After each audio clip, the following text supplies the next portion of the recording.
আল্লাহ পাক রব্বুল আলামিন এই জন্য নেক আমলদার বান্দাদের 4টা গুণের কথা ও সূরা মুমিনের মধ্যে বলেছে। 57 নম্বর আয়াত আল্লাহ বলেন বিসমিল্লাহির রহমানির রহিম। নেক আমলদার বান্দা, নেক আমল বান্দা এর 1 নম্বর গুণ হলো ইন্নাল্লাযীনা হুম মিন খাশিয়াতি রাব্বিহিম মুশফিকুন। 2 নম্বর গুণ হলো ওয়াল্লাযীনা হুম বিরাব্বিহিম ইউমিনুন। 3 নম্বর গুণ হলো ওয়াল্লাযীনা হুম বিরাব্বিহিম লা ইউশরিকুন। 4 নম্বর গুণ হলো ওয়াল্লাযীনা ইউতুনা মা আতাউ ওয়া কুলুবুহুম ওয়াজিলাতুন আন্নাহুম ইলা রাব্বিহিম রাজিউন।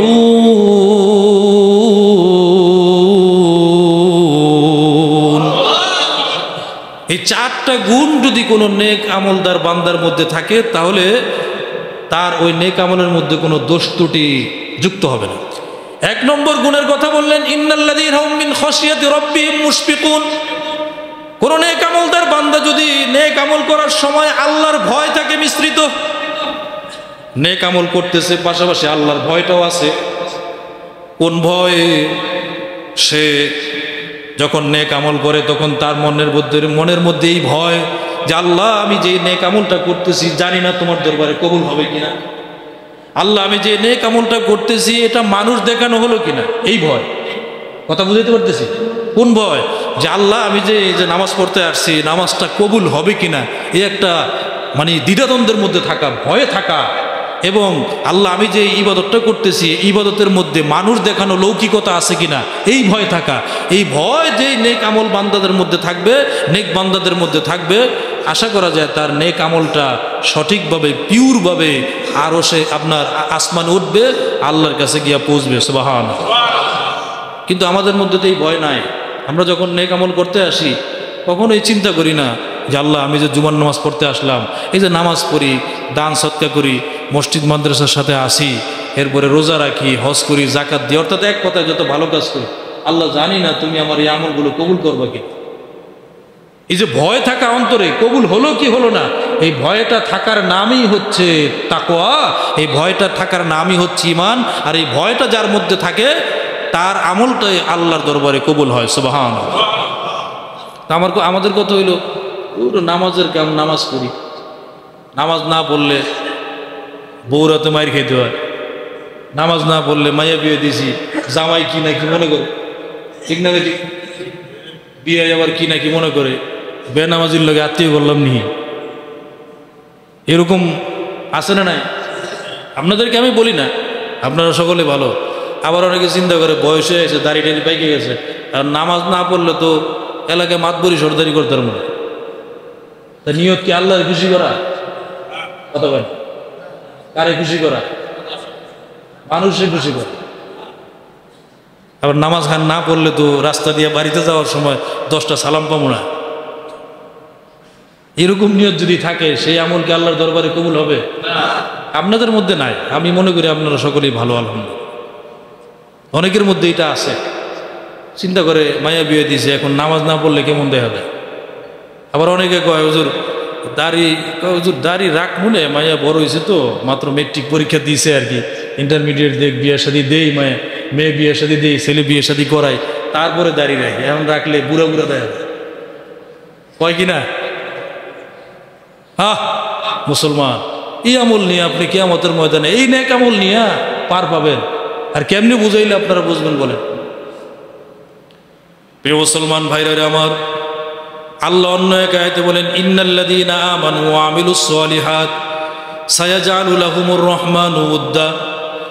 যারা ঈমান আনয়ন করে এবং নেক আমল করে, আল্লাহ পাক রব্বুল আলামিন একে অপরের মধ্যে মহব্বত তৈরি করে দেয়, একে অপরের ভিতরে ভালোবাসা তৈরি করে দেয়। নেক আমল বান্দাদের আরেকটা গুণ হলো আরেক নেক আমল বান্দার প্রতি তার মহব্বত থাকা। যেমন বিলালের ছিল রসুলের প্রতি। আল্লাহ রসুল সাল্লাল্লাহু আলাইহি সাল্লাম যখন ইন্তেকাল করলেন, ইতিহাসে পাওয়া যায় বেলাল রাদিয়াল্লাহু তাআলা আনহু যখন আজান দিত, আরে বেলাল তো এমন একজন নেক আমল বান্দা ছিল, এমন একজন নেককার বান্দা ছিল, শরীর কালো, ঠোঁট মোটা, চেহারা চোখগুলো বড় বড়, চেহারা বিচ্ছিরি, শরীর থেকে দুর্গন্ধ আসতো। কিন্তু যখন ইমানের নূর তার অন্তরের মধ্যে ঢুকছে, আল্লাহ পাক রব্বুল আলামিন তার এমনভাবে কবুল করে নিয়েছে। কাফের মুশরিক বেঈমানরা বেলালকে ধর্মান্তরিত করার জন্য উত্তপ্ত বালুর মধ্যে শোয়াই দিত, পিঠের মধ্যে অঙ্গার দিয়া ডলতো, গলার মধ্যে রশি লাগায়া ছাগলের মতো ছোট্ট ছোট্ট বাচ্চাদেরকে বলতো টানো। উবাই ইবনে খালদ বলতো, বেলাল তোমার এখনো সুযোগ আছে, এখনো সুযোগ আছে, তুমি মুহাম্মাদের ধর্ম ত্যাগ করো, আল্লাহর ধর্ম ত্যাগ করো, লাত উজ্জার ইবাদত করো, তাহলে তোমার সমস্ত গুনাহ মাফ করে দিব, অপরাধ মাফ করে দিব।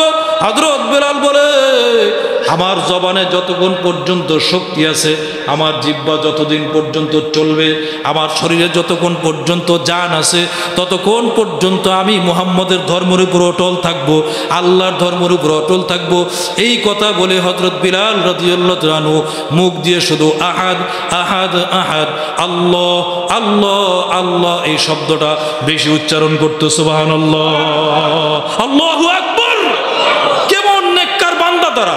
দুনিয়ার সব আপনার অপরাধ, দুনিয়ার সমস্ত শাস্তি তারা মেনে নিয়েছে, মাথা পেতে দিয়েছে, তারপরও অন্যায়ের সামনে, বদ আমলের সামনে, খারাপ জিনিসের সামনে, খারাপ মানুষের সামনে মাথা নত করে নাই।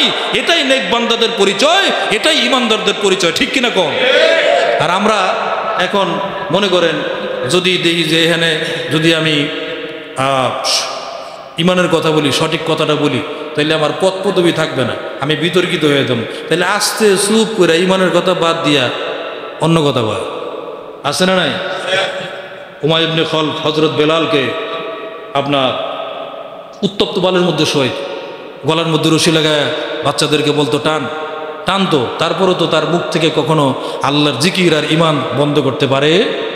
নেককার বান্দা তো তারা, শিখেন তাদের থেকে নেক আমল কিভাবে করতে হয়। হকের পথে থাকবেন তো ইনশাআল্লাহ।